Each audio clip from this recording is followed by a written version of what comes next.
Hello, everyone, and welcome to today's session, Setting the Standard from Day One, Fair Housing Compliance and the New Hire Experience. I'm Krisann Gaiko, and I'll be your host today for Grace Hill's most popular webinar of the year. We all know it's Fair Housing Month, and this is really important because every interaction that you have is an opportunity to either welcome a resident or potentially trigger a fair housing violation. With 2026 shifting legislation, landscape, and updated HUD mandates, the stakes for compliance have never been higher. The primary risk is not typically intentional bias, it's usually an onboarding gap. So when new hires begin without immediate training, they end up having to rely on guesswork, and that guesswork creates liability. So to protect your assets and your reputation, fair housing training has to be the cornerstone of the new employee experience. So before we dive in, I just have a few quick things to mention.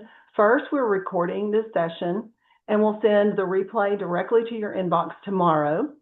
And then we want to hear from you today. So when you have questions, drop them into the Q&A box at the bottom of your screen at any time throughout, and we'll check those periodically. And we'll either answer them during, if it applies to what we're talking about, or we'll try to get as many as we can at the end. And then finally, please stay to the end, because at the end, we're going to give you access to a newly updated Fair Housing Toolkit. We have been hard at work creating this for you to use. There's guides, templates, activities. There's some great videos created by the one and only Stephanie Anderson. So make sure that you stay so that you can push this out to your team so that they can confidently navigate all the fair housing requirements. So again, if you're joining just now, my name is Krisann Gaiko, and I am the Senior VP of Learning and Enablement here at Grace Hill. I work with a team of people, internal people as well as outside experts, to ensure that our training and our policy content is the most up-to-date and accurate according to the federal regulations. One of the experts that I have here with me today is Doug Chasick, who is also known as that fair housing guy. He's got me beat for a number of years in the industry. He's been in our industry for 50 years, starting out as a resident manager and working up to president or CEO of 5 different real estate companies throughout his career.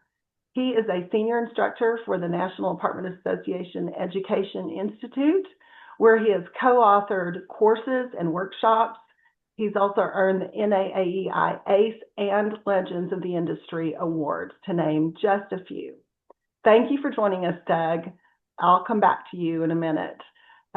Next, it's my pleasure to introduce one of our power users and a fantastic trainer and industry professional, Nikki Chambers. Nikki is the Director of Systems and Training at Hanover Company, where she is responsible for software support and training, process innovation and implementation, customer service training, procurement, and oversight of their property management global services team. Wow, Nikki, you're a busy woman. Later, she is going to show us how she prioritizes fair housing training by structuring her onboarding processes using Pathways and Performance HQ.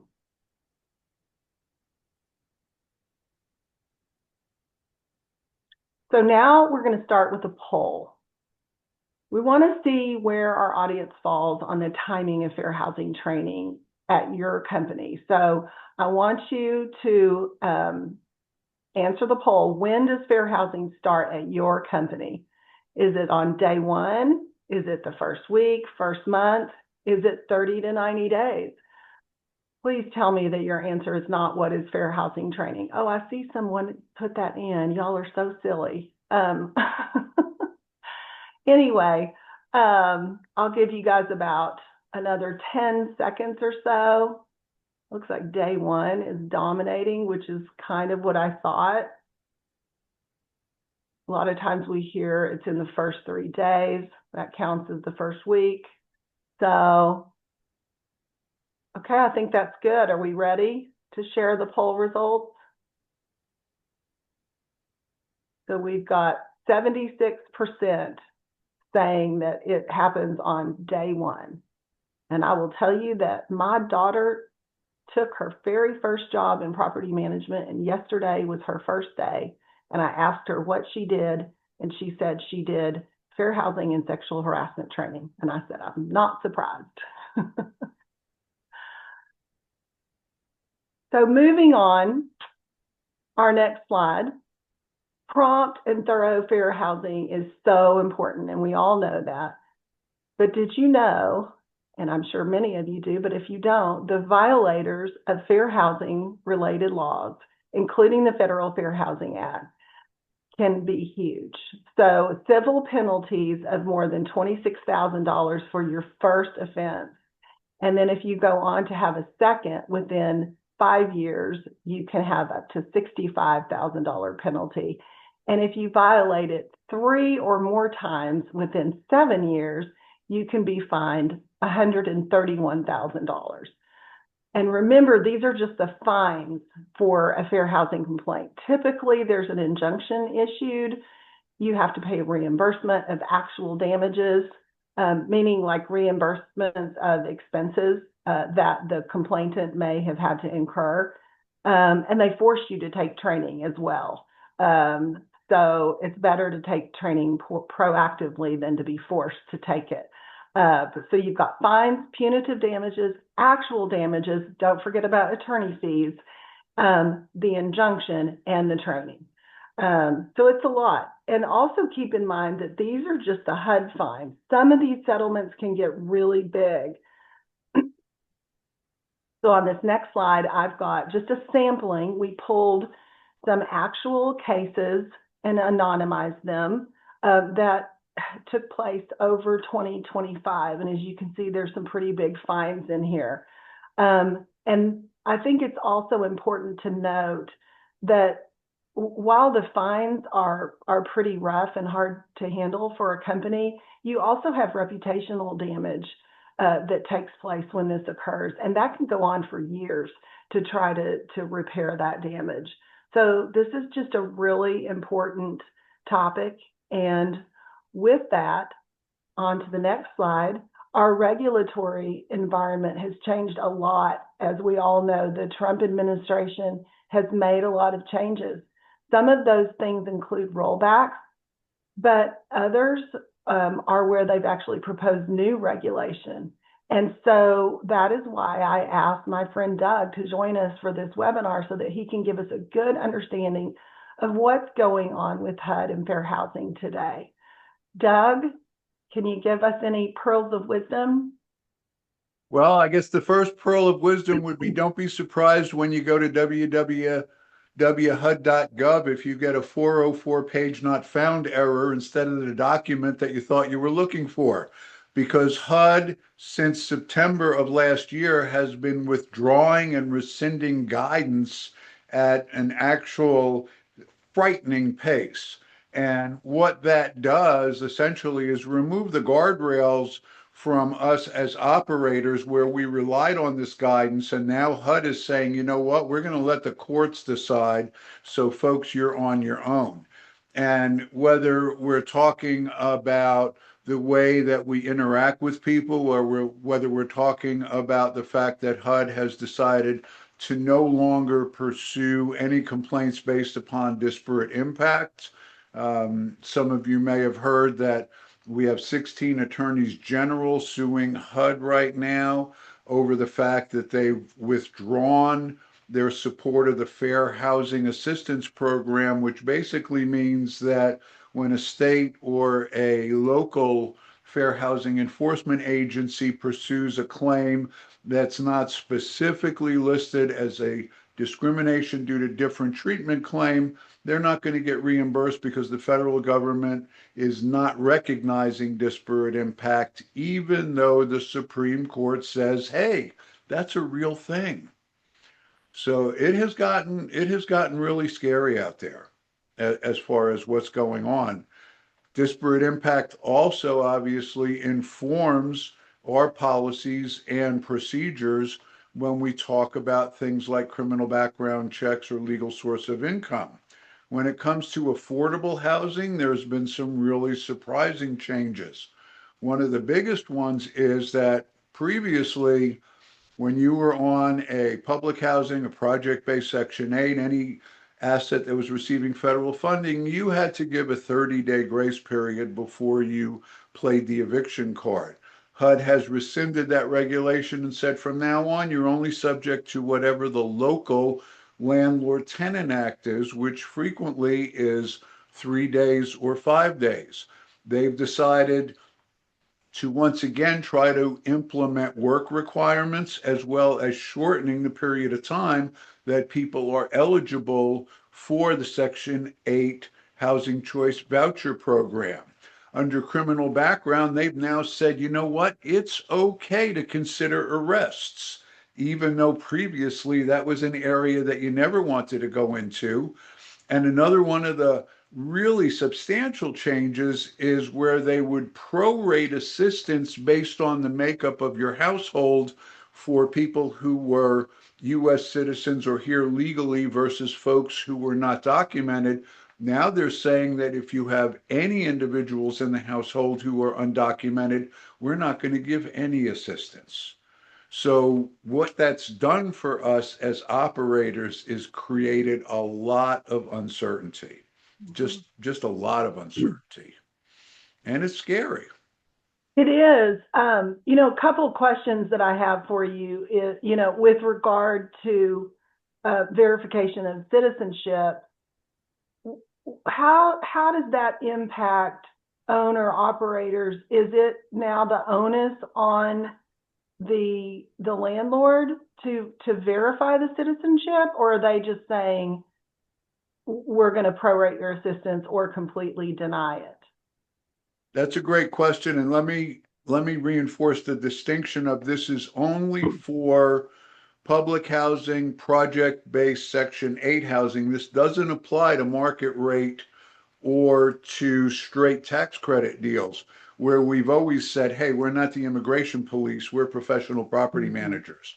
So if you're on one of these federally funded properties, then it is your responsibility to be verifying citizenship status. Wow, that's a lot. Yeah. We have a question in the chat about, you were talking about the criminal background changes, and we have a question from Kelly who asked, which types of arrests are they allowing? Any arrest, which is so unusual because an arrest is an allegation. It hasn't been adjudicated, it hasn't been decided, and yet they're saying now you can consider an arrest. And they're not only saying considering arrests for when you are vetting somebody who's applying for the apartment, but they're saying after the fact, once they're a tenant, if they're arrested, you can take that into consideration on recertification. Wow. And it used to be that it was just a conviction. Absolutely. Yeah. And that's been that way for a long time. It was like that when I worked on site. What if I'm not on a HUD property? Most communities are doing criminal, non-HUD market rate communities are doing criminal background screenings. Should they continue? Yeah, well, first of all, I just want to make it real clear that we want everyone to follow company policy, whatever your company policy is. You may find things that become a subject of discussion after this session, but follow the company policy. It depends on the jurisdiction. There are some places where you can look back 3 years, 5 years, 7 years. There are some jurisdictions you're not allowed to look back at all. There are some jurisdictions that limit the types of offenses that you're allowed to look at. You really need to know what your local laws are governing criminal background. Great. This is good information. Couple of questions about, this is all going back to verification of citizenship. So there's two questions that are related. And so one is that, are we expected to verify citizenship, which I think you just said, if you're a HUD property, you are. And then the follow-up is, what's the documentation that we would need in order to confirm verify citizenship. And then also this one says, this is the related question that says, I work in affordable housing. Does that mean everyone has to have a social security number to be able to apply? Well, I'll take the last one first because that's the easiest. And the answer is no, that if the person has a taxpayer identification number, that's fine as well. Social Security or a taxpayer identification number, those two things are typically considered proof of citizenship. As far as the previous section with regard to documentation, that's something that right now is kind of up in the air. If you have a Social Security number, you have a green card, if you have a long-term work visa, if you have a taxpayer identification number, an ITIN, those are things that are considered. That question, though, for sure, is something you should discuss with your company attorney as to what you're going to require. And again, I want to stress that it's only a requirement for project-based Section 8, public housing, federally funded. If you're subject to Section 504, then it means you. Right. Well, another question about the background checks. This is asking, are there resources that you know of, Doug? And I know this is a big pain point for our customers. I'm actually working on trying to help solve this for the industry. It's a big lift, but people struggle with having knowledge of both state and local, but particularly local laws or ordinances. Are there any resources that you can recommend that people would be able to use reliably to find out what those laws and requirements are in their states and municipalities? When you're talking about laws, are you talking about what we're allowed to check? Or are you talking about what offenses, what's a felony, what's a misdemeanor? Because That's not clear in the question. NAA has a great resource to find out what the protected status is by location. Yeah, this is a question from David. David is on here, David Lawshe. If you have any more on that, we can. I knew we would get a lot of questions here, so I want to make sure we have time, but I also want to make sure that we get as many of these questions answered as we can. Yeah, let me check when I'm done speaking, I'll pop open and see what I can find. Okay. Yeah, David's saying both. He says both, I guess. Okay. And then here's another one. We'll do one more and then we'll keep moving forward.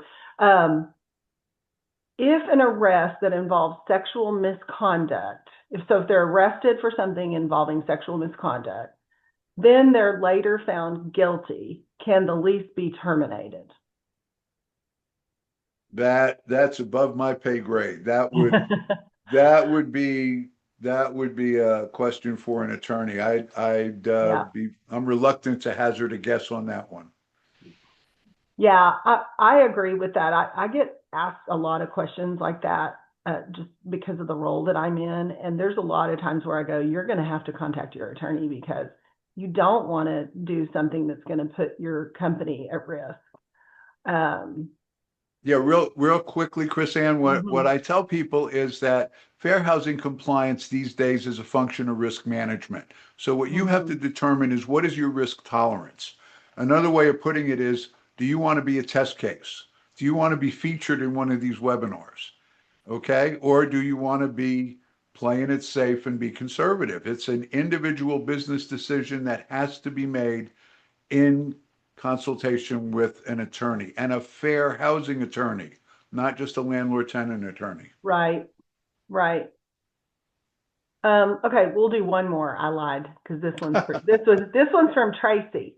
We are about to go through a rehab and will need to recertify all residents. At the time of completing the packets, if they do not have a social security number, do they have to move? Well, okay, first of all, again, it's not just a social security number. It can be a taxpayer identification number. If they are federally funded, okay, if they're project based, then given HUD's position, I'd say yes. On the other hand, if they're market rate or if they're a Section 42 tax credit deal, I would say no because you're inviting a complaint based on national origin. Mm-hmm. Wow, it's really tricky. Um, Interesting. Let's go ahead and keep moving on. I would love, Doug, this is great HUD info. I know we could just talk for hours about all of this, but we'll keep moving forward. Want to talk about some of the things that impact not just HUD communities, but also market rate. So the things that affect us all. I would like to talk about fee transparency first and then disparate impact. Doug, can you give us a little bit of knowledge here? Well, the fee transparency is more of an ops type of subject than a fair housing subject. And the way that fee transparency could enter into the fair housing arena would be via disparate impact. But fee transparency is basically saying, listen, what we are looking for is that everybody knows upfront before they sign anything, what is it going to cost them?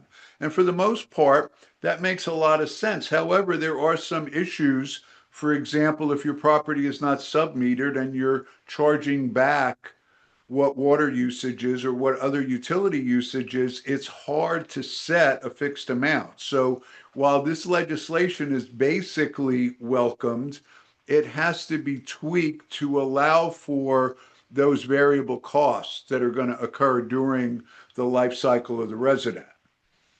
When we're talking about disparate impact, here's the deal. The Fair Housing Act is alive and well. The Supreme Court has said disparate impact is a real thing, and even if HUD decides not to accept any complaints based upon disparate impact, an increasing number of states and local jurisdictions are codifying that into law so that it is protected at the local and state level.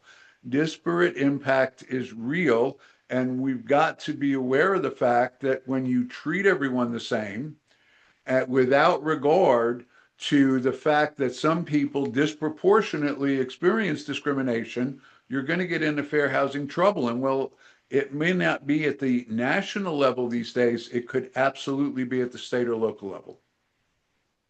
Yeah, absolutely. I mean, we see that happen all the time in a lot of the we have a team that monitors all of the cases that are out there, and so we see a lot of that. I want to go back to fee transparency for a little bit because it's a big buzz in the industry, and I was just at a conference recently, and I heard a number of people talking about the various states that has passed laws. I heard at this conference that Connecticut's law is actually pretty clean and simple, and the people who are operating there feel like it's working. And then other states have adopted different legislation, and so what we really want to try to do as an industry, I think the consensus is, rather than to come in and say, we're going to try to fight Washington, what we really want to do is support the industry's effort in Washington to work together with our legislators to come up with laws and regulations that are good, that work for everyone, that work not only for our valued residents, but also for the owner operators, and don't impose such onerous burdens that we can't stay compliant. One of the comments was made, you need to look at your fees, and if you're not proud of your fees, if you can't talk about them proudly with anyone, you probably need to re-examine them. And Doug told us a story during the practice about the administrative fee. Did you want to tell that, Doug? Well, yeah, it was sad. I was teaching a CAM class a while back in a city that shall remain nameless, and people were charging a $300 administrative fee. And I asked Well, what does it cover? Three-quarters of the class didn't know what it covered. They just knew it was $300 and it was an administrative fee. How do you defend that? How do you defend that? Just Yeah, because the market allows it doesn't mean it's okay. And those are the types of things that bring that regulatory microscope down on us. exactly. I will tell you, I was shopping properties just recently, and I asked about some fees because I just wanted to see if they were able to answer them, and they did. They were not. That I could tell that it kind of tripped them up, and they ended up calling the supervisor. They called me back. It took a couple of days, and then even the response that was given from the supervisor didn't really make sense to me. So if you're a company leader, make sure your teams are trained to explain those fees properly, and that of course you're making sure that you're advertising those and putting those out for your prospects to see. And then with regard to disparate impact, I think it's just important to remember you've got to have your people trained, and the fair housing training that we offer is very thorough. We have an initial course that they would take that covers everything. We've got refreshers and boosters.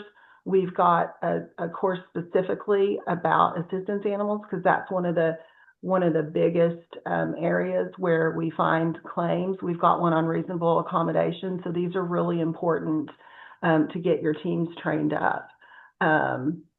So, we know it's important to train your people, and we know that it's difficult. We heard our customers tell us loud and clear that sometimes leaders lose sleep at night because they don't know, as a regional manager, they don't know if their teams on site have taken fair housing training or sexual harassment training. They don't know where they are because the industry lacks a really good tool that pulls that all together. And so that is why we build onboarding pathways. And so, if you look at this next slide, a study done by the Society for Human Resource Management says companies that fail to implement an effective onboarding program experience higher turnover, and it results in substantial financial losses. So with poor onboarding programs, the stats show they have about a 50% higher turnover rate compared with those that have structured programs. And then 20% of that turnover takes place within the first 45 days of employment. So that's why it's really important for you to get them onboarded quickly so that they can be confident and competent in doing their jobs and be successful and have long, wonderful careers in this industry. And so again, that's why we built onboarding pathways with templates available to you. We've got templates for the first 90 days that we have created. It also costs up to 40% of an employee's base salary to hire a new one with benefits. And then it takes approximately 3 to 8 months for a new hire to become fully productive at work. And so our goal here is to really change that with providing you with this wonderful tool. So with that, I am going to ask Nikki to talk to us a little bit. She is one of our beta customers for onboarding pathways. And I just wanted her to kind of tell us a little bit. What you're seeing right now is a video loop of the old way that she handled onboarding. And so, Nikki, will you tell us a little bit about how that impacted your teams, how you managed it? What were some of the pain points with using an Excel spreadsheet to manage onboarding? Well, we had tried several different things. We tried different softwares. We tried automated reminders. We tried everything. And really, we found that going back to the basics was kind of the best way forward. And so an Excel spreadsheet with, all the things we wanted. Well, the hard part of this is while very well intentioned, it's a very long sheet. You can see by scrolling, I think it's almost 300 rows, and it's every touch point that we want them to be able to have some sort of exposure to in their first, 30, 60, 90 days, depending on the position. And so while very well intended, it had some unintended consequences of, it's a lot. It's very overwhelming when a new hire gets that and they're like, oh my gosh, you expect me to go through all of this. And then the constant follow up with the property manager or the regional manager or the maintenance supervisor or whoever that supervisor is. There's a pain point with the constant follow up. And then, with this, we started with, was it done? And then, well, maybe it was done, but they're not really comfortable with it. Or they did the training and they hadn't been exposed. And so it kind of evolved. And again, very well intentioned, but very bad unintended consequences that came out of this. And what we found is we need the onboarding because we need something. I mean, any good trainer or any, good multifamily professional leader worth their salt is going to have something that helps track through the onboarding process for their new hires because it's important. I mean, the statistics you showed a minute ago they're very true. I mean, the turnover in our industry is, I think historically has been at an all-time high and it's hard to keep people. So you want to be sure that when they do have that onboarding experience, it's good and not this 300 row spreadsheet that they're overwhelmed with on their first day. So this is what we were doing. Right. And now let's look at what you're doing today with onboarding pathways. Tell us a little bit about how your admin experience has improved, your leadership, your employees, and kind of the overall reaction at Hanover to this. So I'm going to kind of step back a little bit and tell you kind of where this came from. I've overseen the training department with Hanover for 8 years. And one of the things that's kind of a consistent message is training never stops. Your first day, your first week, your first month of training, that's kind of the beginning, but it never stops. And so, my job is constantly evolving. And what we found is we had our leadership conference, and this is what you're looking at is kind of the content that came out of our leadership conference. And we had a support survey that we sent out to our on-site teams. And we asked them, how do you feel about the support you're getting from training, from our global services team, from all of those things? And then we took that information, we kind of packaged it up in a way that we could present at our leadership conference what we're doing as a response to their support survey comments. And we had overwhelming feedback in the support survey that they really wanted a better onboarding experience. And this is coming from managers. Managers want a better onboarding experience for their people. So we're responding to a need and a request.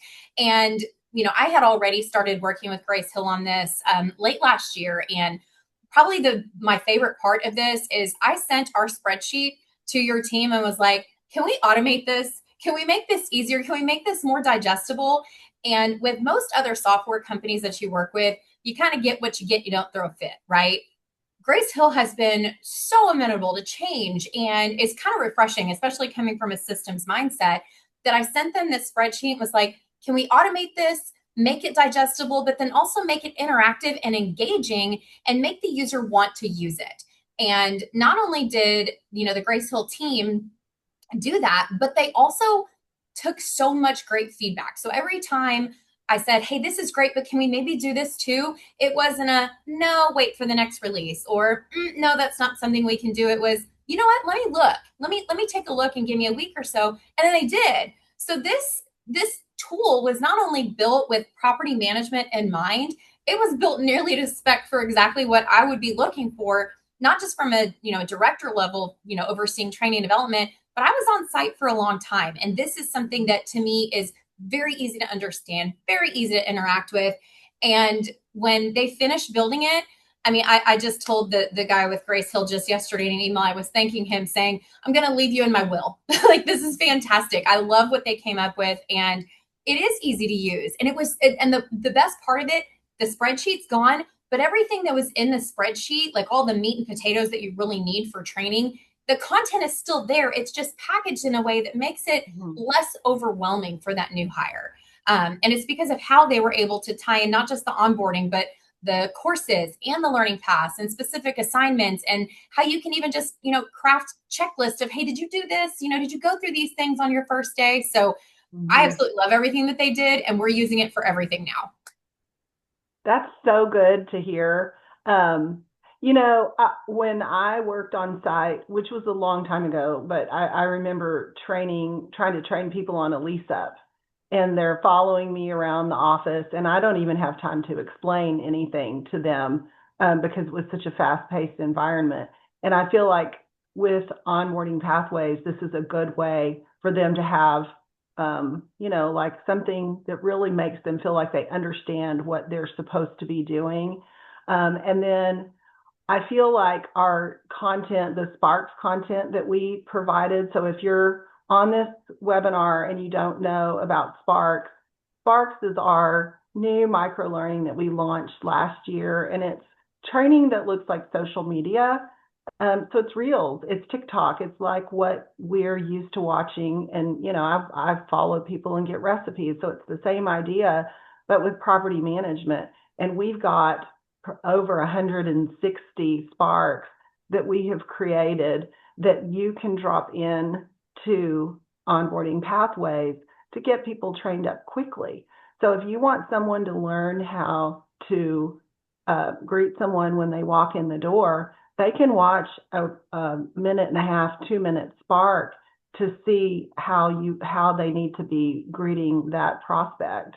And then in addition to that, we have learning plans that can layer over these onboarding pathways that have the full courses in them. But the idea is you can use this product to get your teams trained up faster. So it's a really neat tool. And then we've also found, Nikki, in your doing this exercise with us, we've had probably about 15 customers. I didn't ask for the exact number, but that participated in the beta, worked very closely with our product team to make sure that we were building this to meet industry standards and to support what they need in order to have successful communities. And so one of the things that you have determined and other customers have said, they're using this not just for onboarding, they're using it for promotions and transfers. Can you tell us a little bit about how you did that? I think you talked about 2 communities that were across the street from each other, but had different training needs. So we've actually had several instances where this has come up just since we kind of finalized and deployed this. We introduced it at our leadership conference. And, being that it's Fair Housing Month, you want to make sure you get your fair housing stuff, training, all of that done in your, first day, first week, first month, however your company does it. So we have that plugged into the onboarding pathway. And it's for onboarding for new hires. Now, if it's a transfer or a promotion, you may not necessarily have it in there unless you're going to like the supervisor version of sexual harassment, right? So you want to make sure that's plugged in for those. But for fair housing, it may not necessarily be that you have fair housing plugged in, the fair housing specific training plugged into promotions and transfers. But what if they're going from Houston to Denver, where in Houston, you're not required, because it's not a protected source of income, is not a protected class. You're not required to accept Section 8 vouchers, but in Denver you are. So you need to add a layer of that fair housing training when you're going there. And this is where the onboarding pathways are so helpful, because we have just kind of a standard, layer template, if you will, of here's everything every new hire needs to do. And we use that as kind of like the skeleton of what we were doing for any and all others. But then if you have a promotion or a transfer, or even a promotion that is a transfer, they have different needs depending on where they're going, what type of property. A high rise is different than a mid rise. Denver is different than Houston, and the leasing manager is different than a property manager. So you have to help them understand, like, those are the people that get lost in the shuffle. They just do. And it's hard, because when you're being promoted and going to a new location, you have so much to learn. And it becomes culture shock if you're going to a different place, and, shell shock if you're being promoted to a different position, especially if you're going to a different product from maybe a garden community to a high rise or vice versa. So all of those things that we felt like these are important to plug in and make sure they get in their first 30 days. We added that to additional custom pathways. So we've got a new hire. Great. We've got a new hire for leasing, new hire for maintenance, new hire for, every position, but we also have transfers. We have promotions, then we have transfer promotions to identify where we had gaps in our training processes that have just improved all of our onboarding, not just for new hires. It's great. And the opportunity to make sure that you're capturing not just the new hire, fair housing, all the onboarding training, but also anything supplemental that may impact them in their new role on this onboarding tool is really tremendous. Yeah. And the thing that I love about it too is that it's not all just training that you have to do. Like, not everything is e-learning that in order to work on a property. You've got to understand your market. You've got to acknowledge a key policy and understand the importance of having access to keys. And what do I do if someone comes in and asks for a key? These are all things they have to know.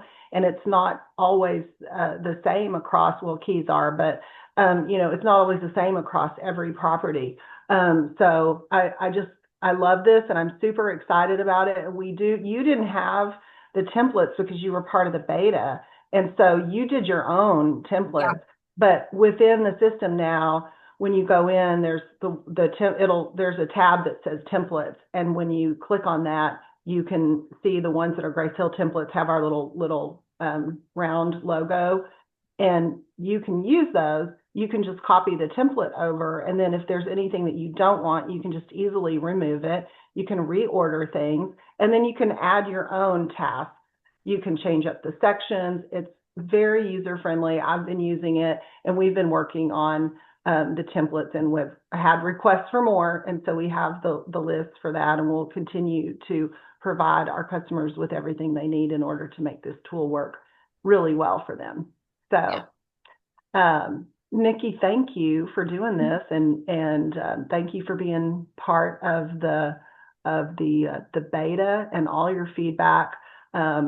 So that's just it. Onboarding Pathways and Performance HQ is designed to pull your team out of the chaos, to help them see exactly what they need to do. No more manual checklists. You have now automated journeys that can be assigned by position, location, templated pathways. You're going to spend less time chasing paperwork. You're going to sleep better at night knowing that your people are trained up, and ultimately they will perform better and your communities will perform better. So Onboarding Pathways is now in early access. Full release is coming on April the 22nd. Scan the QR code on this slide to be able to walk through a short tutorial so you can see more. And then also, if you want to be contacted about this, could you just drop something in the chat real quick? Just drop in onboarding, type in onboarding, and we'll make sure that you are contacted because you're going to want this tool.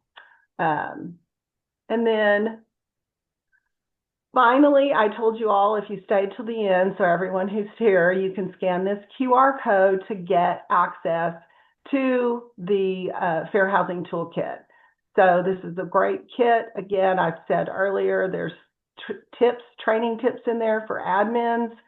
There's put the fun in fair housing fundamentals. There's fair housing maintenance mishaps, checklist blog, ebooks, infographics, webinars. It is a great toolkit and was just updated by the marketing and collaboratively with marketing and our enablement team. So we're super excited about that.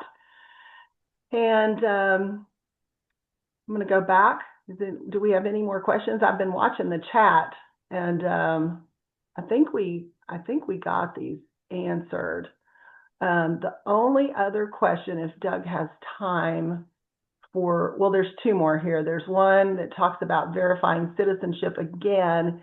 It says, if a visa has expired, are we supposed to know that?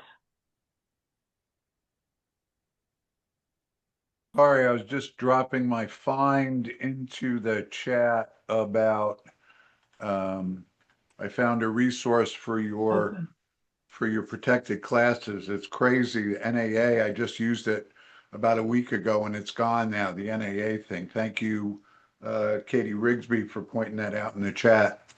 So you're supposed to know it if the visa is presented. But if somebody presented the visa, you didn't make note about whether it was a 3-month or 6-month or an 8-month or whatever, then how are you going to know? How are you going to know? So, oh, here, the chat just came back for me. I want to put that in there.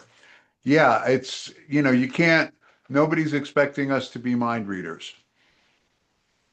So no, if you don't know, you don't know. And again, it's only an issue on federal housing, right? Federally funded housing. Okay. And then here's another one. It says, I'm a company leader. Should I rewrite policies and training now, or wait until some of these final rules are clearly defined? Well, absolutely wait until the rule is defined before you change the policy. And just remember that the only constant is change. Guaranteed after the midterms, depending on what the outcome is in November, things could change again. Yeah. After the federal election, things could change again because the law hasn't changed. Only a departmental guidance has changed. Yeah, it's funny because we do that here at Grace Hill. We watch and we wait because we don't want to change the training yet, but we know what needs to be changed if it happens. So it's kind of tricky to keep up with all that. I was on the Q&A box, and so I'm looking through the chat just to see if there's anything else that we missed. We've got a lot of people interested in onboarding. This is great. And I'll tell you, I'm real excited about all of this because honestly, I've spent my whole entire life in this industry, and I'm really passionate about helping people, especially those that are on site or leading on site teams, because it is no easy job, and any tool that we can provide that makes things easier for people running these properties. And it's so important. We have a national housing shortage. We have an affordability crisis on our hands right now. And this is really important that we have people who are professional and trained up in the industry. So thank you for that. That is it for our questions today. If you think of anything after the sessions or you want to connect with us, you can find us here on LinkedIn by scanning these QR codes. Please link in with us. I always love to hear from my industry colleagues and meet new people. So thank you so much and have a great week, everyone. Goodbye.